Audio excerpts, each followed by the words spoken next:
What's up, guys? Craig Mack here. So it's spring, it's swarm season, just beginning here in Philly. Got rumblings of a few around the neighborhood. But for me today, I'm back out next to the trains, probably about 15 miles or so south of my location in Philadelphia, in a place called Ridley Park. I'm out at this big old beautiful house. I did an extraction here last year. As you can see by this repair work that was never painted, this is what I had to do. I had to cut open this eave and remove the bees. Now, just to give you an idea of perspective, I'm on top of my van, on top of a ladder. But when I investigated this colony, I opened it up here. There was beeswax in this whole area. That's where the bees were this year.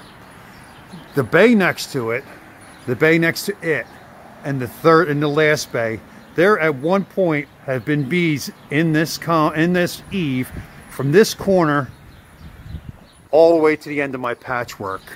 That's about 9 or 10 feet worth of space. Now this is an old home, it's been stuccoed, but there is nothing but space in these eaves for bees to show up. Now they're still seeing some bees coming in, and I don't know where they're coming from or how they're getting in, but it doesn't appear that they're getting in at the same place as my previous extraction location.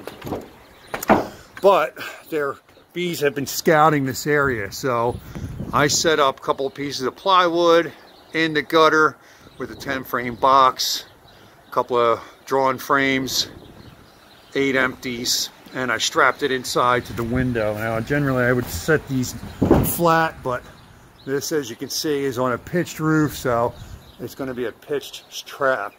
And I don't think the bees are going to care, to be perfectly honest.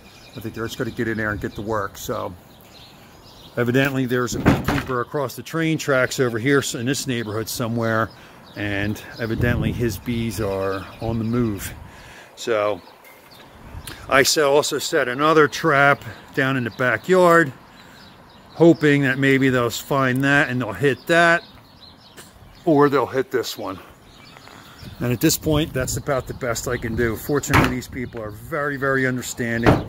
Once they got their bees, once they went through this process last year, they spent a lot of time researching, learning about the bees. So basically, I just said yes or no to everything that they said to me today, because they had a great amount of information and learned so much about the bees because of the problem of them being in the house. So with any luck, we'll catch a swarm or two in these boxes and prevent them from moving into this house again and into another costly extraction, because this was a pricey extraction.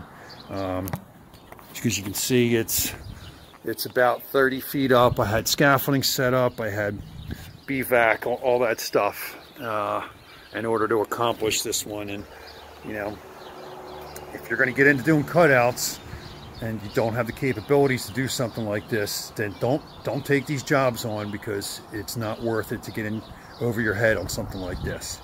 Make sure you're very, very prepared to manage doing an extraction like this. So just wanted to show everybody that. Tomorrow, it's been cool and rainy the last couple days, so we haven't seen much in the way of activity, but tomorrow looks like mostly sun with some clouds and temps up in the mid to upper 60s.